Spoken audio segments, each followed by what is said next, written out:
बाहर झमझम बारिश की आवाज। अपने कमरे में गद्देदार कुर्सी पर अकेले बैठे थे काली किंकर।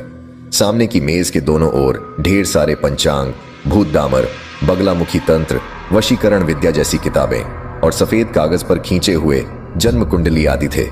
आज अमावस्या है और शनिवार भी। ऐसे दिनों में आमतौर पर बी.टबी गांगुली स्ट्रीट के ज्योतिषियों के चैम्बर में हाथ दिखाने के लिए लंबी लाइन लग जाती है, और जिनका नाम काली किंकर जैसा होता है, जिन्हें टीवी पर दिखाया जाता है या हर हफ्ते अखबार में तस्वीर छपती है, उन खास दिनों में बहुत से लोगों को वापस भी भेजना पड़ता है। लेकिन शाम के 7 बजने के बाद भी आज अभी तक कोई भी हाथ दिखाने नहीं आया है काली किंकर ज्योतिषी के चैम्बर में। और आए भी कैसे? दोपहर से मूसलाधार बारिश हो रही है, रुकने का कोई संकेत नहीं है। दिन में ही आसमान अंधकारमय था और अब शाम के अंधेरे से मिलकर एक हो गया है। नहीं, आज और कोई नहीं आएगा, अपने माथे पर हाथ फेरते हुए काली किंकर ने मन में कहा।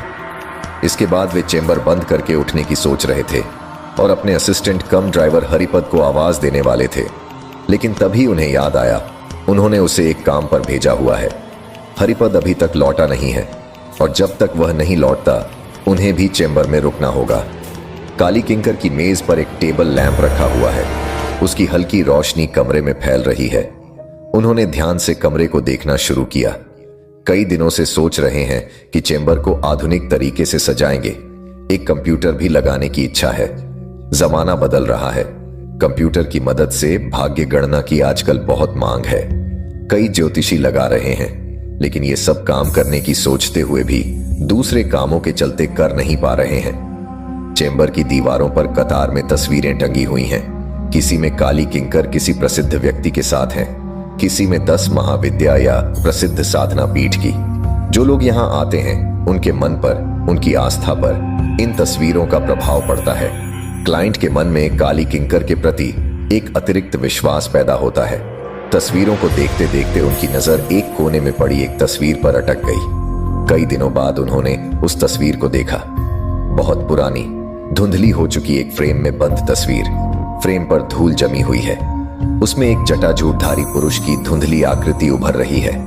वह तस्वीर काली किंकर के गुरु मृत्युंजय तांत्रिक की है।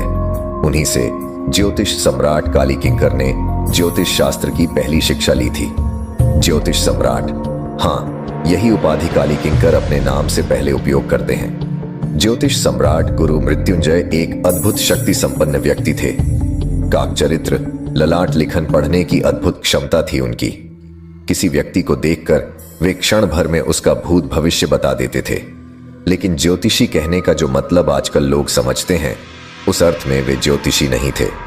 महाविद्या की एक धूमावती की उपासक श्मशानचारी यह तांत्रिक वास्तव में त्रिकालज्ञ थे। वे केवल भूत भविष्य की बात कहते थे, कोई उपाय नहीं बताते थे। मृत्युंजय कहते थे, भाग्य को कोई बदल नहीं सकता और मृत्यु अपरिहार्य है, उसे रोकने की सामर्थ्य किसी में नहीं है। सृष्टिकर्ता हर जन्म के समय जो आयु निर्धारित करता है वह अटल नियम से चलती है। उस गणना में एक भी बाल बराबर हेरफेर संभव नहीं है। काली किंकर ने एक बार उनसे पूछा था, अच्छा, आपकी तो इतनी शक्ति है, क्या आपके लिए भी वही नियम लागू होता है? उन्होंने हंसकर कहा था, हाँ रे बेटा, ये मृत्युंजय तांत्रिक भी मृत्यु को जीत नहीं सकता। मेरी आयु 60 साल है और मैं 20 साल और जीवित रहूंगा, एक दिन भी कम या ज्यादा नहीं। ठीक जैसे तेरी आयु 60 साल है, तेरे मामले में भी कोई अपवाद नहीं होगा। हाँ, यही बात उन्होंने कही थी। काली किंकर ने बहुत दिनों बाद उस तस्वीर की ओर देखते हुए वे बातें फिर से याद की। वे मन ही मन हिसाब लगाने लगे, ये बातें कितने साल पहले की होंगी। तब उनकी उम्र लगभग युवावस्था की थी। ये 40 साल पहले की बातें हैं। अगर मृत्युंजय तांत्रिक की अपनी मृत्यु के बारे में की गई भविष्यवाणी सही थी, तो वे कम से कम 20 साल पहले गुजर चुके होंगे। उनके अंतिम दिनों की खबर काली किंकर को मालूम नहीं थी। गुरु शिष्य का संबंध केवल 1 साल तक चला, फिर दोनों का हमेशा के लिए अलगाव हो गया। असल में काली किंकर ने अपने गुरु के उलटे रास्ते पर चलना शुरू कर दिया था। गुरु से कुछ विद्या सीखने के बाद लालच ने उन्हें घेर लिया था। वे भाग्य बदलने का उपाय बताने लगे। एक बार उन्होंने मृत्यु के डर से ग्रस्त एक व्यक्ति को मोटी रकम के बदले एक ताबीज दिया था। यह बात मृत्युंजय तांत्रिक के कानों तक पहुंच गई। उन्होंने शिष्य को चेताया था, लेकिन काली किंकर खुद को रोक नहीं सके। उन्होंने समझ लिया था कि मृत्यु के भय से पीड़ित व्यक्ति ही उनके जीवन की भौतिक उन्नति का सोपान है। मृत्यु से बचने के लिए लोग अपना सब कुछ दूसरों के हाथों सौंप सकते हैं, और यह कितना बड़ा सत्य है इसका प्रमाण काली किंकर खुद है। कहां बीरभूम का एक गुमनाम गांव और वहीं का एक अज्ञात श्मशान, जिसमें शव यात्रियों की कृपा पर जीने वाले मृत्युंजय तांत्रिक के शिष्य काली किंकर, और कहां आज के ज्योतिष सम्राट काली किंकर। गाड़ी, घर, धन, प्रतिष्ठा, सम्मान उनके पास आज क्या नहीं है, और यह सब उन्होंने पाया है क्योंकि लोगों में मृत्यु का भय है। 40 साल पहले का एक निर्धन युवक आज एक सफल व्यक्ति है। इस आखिरी बात को सोचकर मृत्युंजय तांत्रिक की तस्वीर की ओर देखते हुए काली किंकर एक आत्मसंतोष की मुस्कान के साथ हंस पड़े। अकेले कमरे में बैठे बैठे वे विभिन्न बातें सोचने लगे। बारिश और बढ़ गई थी। कहीं बिजली कड़कने की आवाज आई और उसके बाद ही लाइट चली गई। काली किंकर ने टेबल की दराज से एक मोमबत्ती निकालकर जलाई और टेबल पर रख दी। मोमबत्ती की लौ कांप रही थी।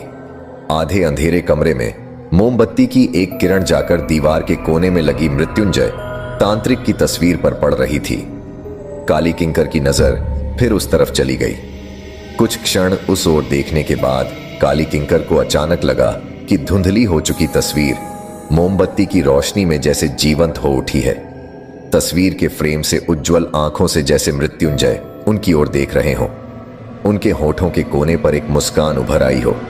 तस्वीर का यह जीवंत होना शायद रोशनी छाया का खेल था, लेकिन काली किंकर को उस तरफ देखते हुए कुछ अजीब सा लगने लगा। कुछ देर वहां देखने के बाद उन्होंने नजरें हटा लीं। हरिपद नहीं आ रहा है। बारिश में कोलकाता की सड़कों की जो हालत होती है, शायद उसकी गाड़ी पानी में फंस गई हो। टेबल पर ही इस साल का पंचांग रखा था। काली किंकर ने उसे खोलकर अगले दिन के ग्रह नक्षत्र राशिफल देखने के लिए पन्ने पलटने लगे। कल रविवार है, जुलाई की 6 तारीख, बंगाली महीने का 13वां आषाढ़। उस पन्ने पर पहुंचकर बड़े बड़े अक्षरों में लिखी बंगाली वर्ष की तारीख को देखकर काली किंकर को अचानक कुछ जाना पहचाना सा महसूस हुआ। इस दिन का क्या कुछ विशेष महत्व है? लेकिन क्या? कुछ ही क्षणों में उन्होंने समझ लिया। अरे, 13वां आषाढ़ तो उनका जन्मदिन है। काम के बोझ के कारण वह बात एकदम से भूल ही गए थे। उनकी उम्र कितनी हो गई? मन ही मन हिसाब किया। कल वे 61वें साल में प्रवेश कर रहे हैं। देखते देखते 60 साल बीत गए। सोचकर वे खुद ही थोड़ा हैरान हो गए। उसी समय चैम्बर के बाहर अचानक पांवों की आहट सुनकर काली किंकर ने कहा, कौन? हरिपद, तुम लौट आए? उधर से एक अन्य आवाज आई, नहीं, मेरा मतलब मैं हाथ दिखाने आया हूं। इस तूफान में किसी क्लाइंट के आने की कल्पना काली किंकर ने नहीं की थी। उनका मन उत्साहित हो उठा। आज का दिन तो पूरी तरह निष्फल नहीं है। गंभीरता से काली किंकर बोले, आइए, अंदर आइए। दरवाजा खोलकर अंदर एक 25 साल का युवक आया और सामने खड़ा हो गया। उसने महंगे कपड़े पहने थे और कलाई पर महंगी घड़ी थी। संभवतः वह कार में आया था, इसलिए बारिश में भीगा नहीं था। नाक के पास खिसकी हुई चश्मे के ऊपर से उसे देखते हुए काली किंकर ने तुरंत समझ लिया कि शायद उसके पास काफी पैसा है। ज्योतिष सम्राट के चेहरे पर भी एक आदरजनक भाव था। गोरा रंग, बड़े गंजे सिर पर तोते की तरह मुड़ी हुई नाक, नाक पर महंगे रिमलेस चश्मे, गले में रुद्राक्ष की माला और सफेद धोती कुर्ता। पहली नजर में ही एक श्रद्धा का भाव उत्पन्न होता था। लड़के ने नमस्कार किया और काली किंकर के सामने वाली कुर्सी पर बैठ गया। काली किंकर ने अपनी गंभीरता बनाए रखते हुए कहा, हाँ, बताइए क्या समस्या है? आप कहां से आ रहे हैं? लड़के ने उदास चेहरे से कहा, मैं अनिमेश सेन, यहीं कोलकाता के जोधपुर पार्क में रहता हूं। मेरी प्रमोटरी का व्यवसाय है। कारोबार अच्छा चलता है। आप जानते हैं, इस धंधे में कई तरह की समस्याएं होती हैं। कई बार मारपीट भी होती है। कुछ दिनों से एक गुंडा मुझे पैसे के लिए धमकी दे रहा है। देखिए तो कहीं मेरी जान को खतरा तो नहीं है। यह कहकर उसने अपना दाहिना हाथ काली किंकर की ओर बढ़ा दिया। काली किंकर ने टेबल पर रखे मैग्नीफाइंग ग्लास को उठाया और फिर उसके हाथ को छुआ। हाथ एकदम ठंडा था, जैसे बर्फ। मैग्नीफाइंग ग्लास के नीचे हाथ को देखते हुए उन्होंने कुछ सोच लिया। 5 मिनट तक हाथ देखने के बाद लड़के की जन्म तिथि जानकर कागज पर कुछ देर तक राशि चक्र बनाकर काली किंकर ने गंभीर चेहरे से लड़के की ओर देखा। लड़के की आंखों में स्पष्ट चिंता दिखाई दे रही थी। काली किंकर ने सोच लिया कि क्या कहना है। उन्होंने उसकी आंखों में देखते हुए कहा, जो देख रहा हूं वह अच्छा नहीं है। मंगल बहुत क्रोधित है। इसके अलावा आपके अपघात से मरने का भी योग है, मृत्यु योग। लड़का लगभग कुर्सी से उछल पड़ा। हाँ, मृत्यु योग। ज्योतिष सम्राट काली किंकर की गणना गलत नहीं होती, उन्होंने कहा। लड़का यह सुनकर डर गया और बोला, तो क्या होगा? आप कुछ उपाय कीजिए ताकि मैं बच सकूं। मैं जीना चाहता हूं। लड़के की आवाज कांपने लगी। कुछ क्षण गहरे विचार का नाटक करते हुए काली किंकर ने कहा, उपाय तो है, 5 रत्ती का एक माणिक धारण करना होगा। लड़का बोला, तो वह कहां मिलेगा? क्या कीमत होगी? जो भी हो मैं लूंगा। ज्योतिषी समझ गए कि उनका दांव सही बैठा है। उन्होंने कहा, मेरे पास मिलेगा, लेकिन मैं कोई नकली चीज नहीं रखता। खालिस बर्मी माणिक लगभग 20,000 रुपए का पड़ेगा। यह कहकर उन्होंने अपनी रिवॉल्विंग चेयर घुमाई और पीछे दीवार में जरा लोहे का तिजोरी खोलकर एक छोटा बॉक्स निकाला। उसमें कई कागज के पैकेट थे। एक पैकेट खोलकर उन्होंने लड़के के सामने रखा, जिसमें मटर के दाने जैसा लाल पत्थर मोमबत्ती की रोशनी में चमक रहा था। लड़के ने कुछ क्षण उसे देखकर कहा, इससे काम हो जाएगा ना? काली किंकर ने कहा, निश्चित रूप से होगा। एकदम खालिस चीज है। इसे धारण करने से मृत्यु आपको छू भी नहीं सकेगी। उनकी बात सुनकर लड़के की आंखें चमक उठीं। तुरंत उसने पैंट की जेब से नोटों की एक गड्डी निकाली और काली किंकर को दे दी। रसीद काटने में 5 मिनट लगे। खनकते 500 के नोट गिनकर उसने माणिक लिया और हंसते हुए कुर्सी से उठ खड़ा हुआ। काली किंकर के चेहरे पर भी मुस्कान थी।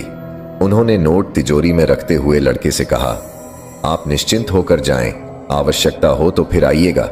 हाथ जोड़कर नमस्कार करते हुए लड़के ने कहा, आपने मेरी जान बचाई, मैं जरूर आऊंगा। फिर बाहर की ओर कदम बढ़ाते हुए उसने दरवाजे पर रुककर कहा, दरवाजे के बाहर बेंच पर और 2 लोग बैठे हैं। लगता है वे भी हाथ दिखाना चाहते हैं। उन्हें अंदर भेज दूं? इस बारिश में और 2 लोग, यह सोच भी नहीं सके थे काली किंकर। इस आपदा भरे दिन में भी लक्ष्मी जी उन पर प्रसन्न है। उनका मन खुशी से झूम उठा, लेकिन मन की भावना को छुपाते हुए उन्होंने कहा, आज भी मेरी मुक्ति नहीं, एक को अंदर आने के लिए कहें। इस तरह से उन्होंने बात की मानो अनिच्छा से उन्हें हाथ देखना पड़ेगा। जो सज्जन अब काली किंकर के सामने की कुर्सी पर बैठे वे मध्यम आयु के थे। उन्होंने ग्रे रंग का महंगा 3 पीस सूट पहना था। सुंदर तरह से साफ सुथरा गोरा चेहरा। उनके चश्मे का फ्रेम भी शायद सोने का था। उनमें आत्मविश्वास की झलक थी, लेकिन उस विश्वास में दरार आ चुकी थी। नहीं तो वे ज्योतिषी के दरबार में क्यों आते? ज्योतिषियों के पेशे में ग्राहकों की मानसिकता समझना बहुत जरूरी है। अनुभवी काली किंकर ने इसे भांप लिया। कुर्सी पर बैठने के बाद वे थोड़े झिझकते हुए बोले, मेरा नाम अवनी हल्दर है। पेशे से चार्टर्ड अकाउंटेंट हूं। मेरी खुद की फर्म है। कुछ महीनों से एक डर मुझे परेशान कर रहा है। किसी काम में मन नहीं लग रहा है, इसलिए आपके पास आया हूं। अगर कोई पत्थर। उन्होंने अपनी बात अधूरी छोड़ दी। कैसा डर? स्थिर दृष्टि से उनकी ओर देखते हुए काली किंकर ने पूछा। अवनी हल्दर कुछ क्षण चुप रहकर जवाब देने लगे, मृत्यु का डर। इसका भी मृत्यु का डर? यह तो बिना मांगे पानी। सीधा होकर बैठते हुए काली किंकर ने पूछा, किस चीज का मृत्यु का डर? अवनी हल्दर बोले, मेरे पेट में एक दर्द है जो लंबे समय से है। डॉक्टरों पर काफी पैसे खर्च किए, लेकिन कोई फायदा नहीं हुआ। 3 महीने से दर्द बढ़ता जा रहा है। हालांकि डॉक्टरों ने अभी तक कुछ फाइनल नहीं कहा है, लेकिन एक आशंका मेरे मन में घर कर रही है। दरअसल मेरे पिता और दादा भी मेरी ही उम्र में इसी रोग से चल बसे। अगर मेरा शक सही है तो मैं ज्यादा दिन नहीं जी पाऊंगा। इस रोग का अभी तक कोई इलाज नहीं है। यह सब कहने के बाद उन्होंने एक लंबी सांस ली और कहा, आपकी बहुत ख्याति सुनी है, इसलिए आपके पास आया हूं। पैसे की कोई कमी नहीं होगी। देखिए, अगर आप कुछ कर सकते हैं। उनकी बात सुनने के बाद काली किंकर ने सिर्फ कहा, आपका दायां हाथ दिखाइए। अवनी हल्दर ने दायां हाथ बढ़ा दिया। उनकी अनामिका में एक चमचमाती हुई माणिक जड़ी सोने की अंगूठी थी, ठीक वैसी ही माणिक जैसी थोड़ी देर पहले उन्होंने लड़के को दी थी। अंगूठी देखकर काली किंकर समझ गए कि पहले भी किसी ज्योतिषी के पास गए थे। शायद वहीं से किसी कारणवश उनकी विश्वास ज्योतिष पर बढ़ी है। बाहर बारिश थमने का नाम नहीं ले रही थी। लगातार बिजली की आवाज सुनाई दे रही थी। अवनी हल्दर ने कहा, क्या समझे? क्या मेरी आशंका सही है? क्या मेरे भाग्य में भी पिता और दादा की तरह इस उम्र में ही मृत्यु योग लिखा है? यह कहते हुए अवनी हल्दर की आवाज कांप रही थी। काली किंकर ने एक अफसोस का भाव गले में लाकर कहा, आपको 2 रत्ती का एक बेल्जियम हीरा धारण करना होगा। पत्थर की कीमत लगभग 40,000 रुपए पड़ेगी। क्या आप कर पाएंगे? अवनी हल्दर तुरंत बोले, क्यों नहीं कर पाऊंगा? हिसाब लगाने पर पता चलेगा कि डॉक्टरों पर इससे ज्यादा खर्च किया है। वह पैसे अभी मेरे पास हैं। किस ज्वेलरी दुकान में वह पत्थर मिलेगा बताइए, मैं अभी खरीद कर घर लौटूंगा। काली किंकर ने कहा, इस बारिश की रात में दुकानें शायद बंद हो गई हैं, लेकिन मैं आपको एक बात बताता हूं, ग्राहकों की सुविधा के लिए कुछ महंगे पत्थर मैं रखता हूं। 2 रत्ती का हीरा मेरे पास है, आपको दिखाता हूं। यह कहकर काली किंकर तिजोरी की ओर मुड़े और कुछ क्षण बाद उन्होंने हाथ में छोटा सा पत्थर लेकर उसे सज्जन के सामने रखा। मोमबत्ती की रोशनी में बेल्जियम हीरा चमक उठा। पत्थर की ओर देखते हुए अवनी हल्दर आश्चर्यचकित होकर बोले, क्या यह पत्थर सच में मेरे मृत्यु योग को दूर कर सकेगा? शांत स्वर में ज्योतिष सम्राट बोले, हाँ, यही हीरा आपकी मृत्यु योग को दूर कर सकता है। लेन देन का काम कुछ ही क्षणों में पूरा हो गया। अवनी हल्दर नामक सज्जन हीरा लेकर चेंबर से बाहर निकल गए। अवनी हल्दर के पैसों को तिजोरी में रखकर काली किंकर ने घड़ी की तरफ देखा। 8 बज रहे थे। हरिपद का अभी तक कोई अता पता नहीं था। उन्हें थोड़ी चिंता हुई, इतने सारे पैसे थे। आजकल के दिन काल बिल्कुल अच्छे नहीं हैं। तिजोरी को अच्छे से बंद करने के लिए वे उसे ढकने ही जा रहे थे, तभी दरवाजे के पास से एक आवाज आई, क्या मैं अंदर आ सकता हूं? काली किंकर को अचानक ध्यान आया कि ओह, एक और व्यक्ति तो इंतजार कर रहे हैं। हाँ, अंदर आइए, काली किंकर ने जवाब दिया। एक वृद्ध सज्जन जिनकी उम्र 70 के ऊपर लग रही थी अंदर आए। आंखों पर चश्मा, धोती, सिली हुई पायजामा और सोने के बटन लगे हुए कुर्ते में थे। हाथ में एक सुंदर बेंत वाली छड़ी थी। नमस्कार करते हुए वे कुर्सी पर बैठे। काली किंकर ने उन्हें ध्यान से देखा। सज्जन की शान शौकत स्पष्ट थी। स्वभाव अनुसार गंभीरता बनाए रखते हुए काली किंकर बोले, हाँ बताइए, किस समस्या के लिए आए हैं आप? क्या करते हैं? सज्जन ने कहा, मेरा नाम अघोर चक्रवर्ती है। एक समय पर सरकारी दफ्तर में ऊंचे पद पर नौकरी करता था। अकेला इंसान हूं। वर्तमान में घर पर धार्मिक कामों में समय बिताता हूं। मुझे ज्योतिष पर विश्वास है। उम्र बढ़ रही है।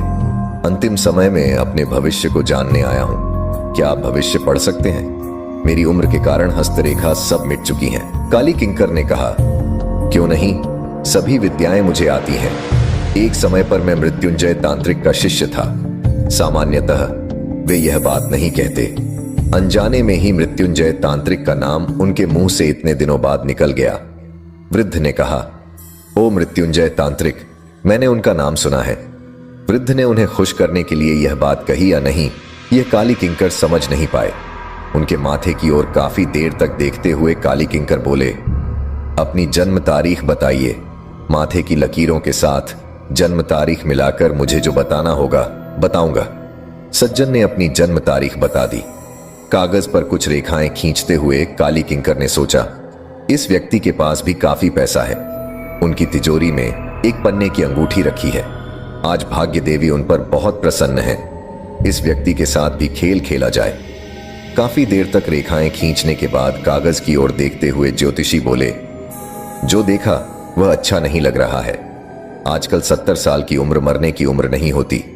बुरा मत मानिए, आपकी भविष्यवाणी कहती है कि जल्द ही आपका मृत्यु योग है। मृत्यु योग? क्या सच में ऐसा लिखा है? एक विस्मित आवाज वृद्ध की गले से निकली। काली किंकर ने आगे कहा, हाँ यही लिखा है। 10,000 खर्च कर सकते हैं तो इस बार का संकट टल सकता है। एक कोलंबियन पन्ना धारण करना होगा। मेरे पास एक है, चांदी की अंगूठी में जड़ा हुआ। अभी दे देता हूं। सज्जन बोले, वह पैसे मैं अभी दे सकता हूं, लेकिन जब सज्जन पैसे देने को तैयार थे तब उन्हें ज्यादा बोलने देना समस्या पैदा कर सकता था। इसलिए काली किंकर तुरंत बोले, जब आपके पास पैसे हैं तो अंगूठी लेने में संकोच न करें। जीवन मृत्यु का सवाल है। रुको, मैं आपको वह चीज निकाल कर दिखाता हूं। यह कहकर काली किंकर तिजोरी की ओर मुड़े। अंगूठी निकालकर काली किंकर बोले, दिखाओ अपना दाहिना हाथ, लगता है काम हो जाएगा, नहीं तो कल इसे सैकड़े के पास ले जाना होगा। वृद्ध ने अपना हाथ बढ़ा दिया। मोमबत्ती की रोशनी में उनकी 2 उंगलियों पर झिलमिलाती हुई अंगूठियां दिखाई दी। उनकी उंगलियों में पहले से ही 2 महंगे पत्थर थे। अंगूठी पहनाने के लिए काली किंकर ने उनके हाथ को छुआ। हाथ बिल्कुल बर्फ जैसा ठंडा था। काली किंकर ने वृद्ध की तर्जनी में अंगूठी पहनाई और उस पर नजर डालने लगे। हरी पन्ने की अंगूठी अन्य 2 पत्थरों के बगल में अच्छी लग रही थी, लेकिन फिर अचानक उन्होंने देखा कि वृद्ध की अन्य 2 उंगलियों के पत्थर भी जाने पहचाने लग रहे थे। उसी समय वृद्ध अचानक बोले, क्या पत्थर मृत्यु योग को टाल सकते हैं? भाग्य की लिखावट को कोई नहीं बदल सकता और मृत्यु तो अपरिहार्य है, उसे रोकने की ताकत किसी में नहीं है। यह सुनकर काली किंकर चौंक कर वृद्ध की ओर देखने लगे। ये किसकी आवाज थी? वृद्ध के होठों पर हल्की सी मुस्कान दिखाई दी। मोमबत्ती की लौ बुझने से पहले डगमगाने लगी। उस रोशनी में काली किंकर ने देखा वृद्ध का चेहरा बदल रहा था। उनकी उम्र कम हो रही थी। अघोर चक्रवर्ती से अवनी हल्दर, फिर अनिमेष सेन। काली किंकर चिल्ला उठे, कौन है आप? बाहर कहीं जोर से बिजली कड़की, जिससे पूरा कमरा कांप उठा। मोमबत्ती की लौ आखिरी बार तेज चमकी। क्षण भर के लिए काली किंकर ने देखा कि उनके सामने जटाजूटधारी एक तांत्रिक सन्यासी बैठे हैं। अगले ही क्षण कमरा अंधकार में डूब गया। उस अंधकार में से काली किंकर ने एक परिचित आवाज सुनी, जिसे उन्होंने बहुत समय पहले सुना था। विधाता पुरुष जन्म के समय हर किसी की आयु निश्चित कर देते हैं, उसमें कोई बदलाव नहीं होता। न मेरे मामले में हुआ, न तेरे मामले में होगा। वह शब्द अंधेरे कमरे में गूंज रहे थे। भयभीत काली किंकर टेबल छोड़कर भागने की कोशिश करने लगे, लेकिन जिस हाथ में उन्होंने पत्थर पहनाया था, वह हाथ उनके हाथ को मजबूती से पकड़ चुका था। अंधेरे में काली किंकर को केवल वह हाथ ही दिखाई दे रहा था। उस हाथ में रक्त मांस कुछ भी नहीं था, केवल सफेद हड्डियां थीं और उन पर पहनाया हुआ था वह हीरा जो मृत्यु योग को टालने के लिए उन्होंने दिया था। काली किंकर के गले से एक दर्द भरी चीख निकल गई। बिजली की गड़गड़ाहट में उनकी चीख डूब गई। अगले दिन समाचार पत्र में एक छोटी सी खबर छपी, ज्योतिष सम्राट काली किंकर का कल रात दिल का दौरा पड़ने से निधन हो गया। युवावस्था में वह मृत्युंजय तांत्रिक के शिष्य थे। निधन के समय उनकी आयु 60 वर्ष थी। आज 13वां आषाढ़ था, जो उनका 61वां जन्मदिन था। झूठ, छल और धोखा देने का कर्म अंततः व्यक्ति के लिए विनाशकारी हो सकता है। दूसरों को भ्रमित करके और उनकी भावनाओं का लाभ उठाकर प्राप्त किया गया धन और सुख स्थायी नहीं होता। सत्य और ईमानदारी ही सच्चे और स्थायी सुख के मार्ग हैं। कर्मों का फल अवश्य मिलता है और गलत मार्ग पर चलने वाले को अंततः अपने कर्मों का सामना करना पड़ता है।